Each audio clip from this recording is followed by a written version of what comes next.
It's your turn to visit the Cherokee Nation and explore 66,000 acres of lush Oklahoma countryside, scenic lakes and rivers, and engaging cultural attractions, like Sequoyah's Cabin Museum in Sallisaw, Oklahoma.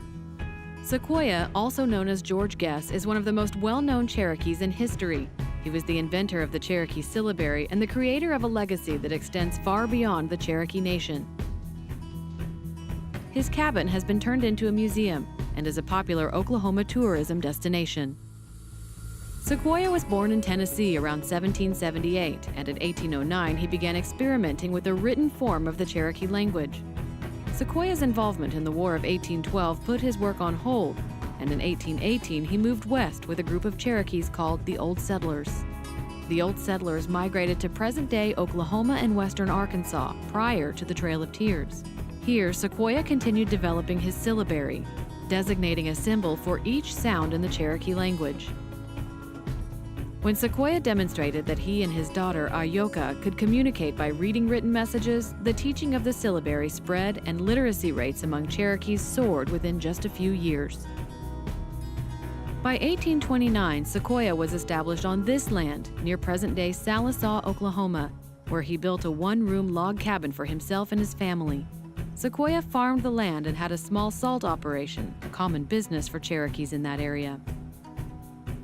In addition to his tremendous contribution of the written language, Sequoyah served the Cherokee people as a leader and statesman.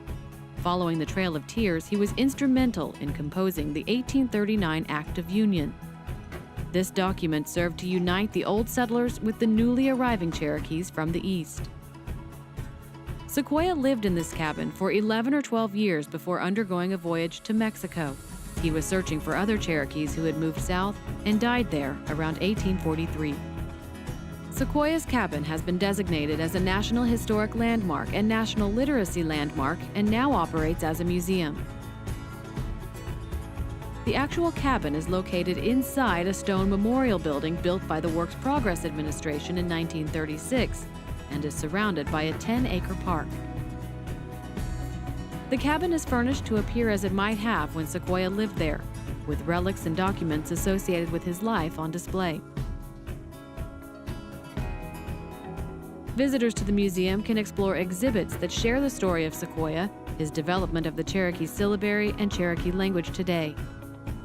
Additional displays showcase the history of Cherokee Old Settlers, Cherokee Nation post-removal, and the modern Cherokee Nation.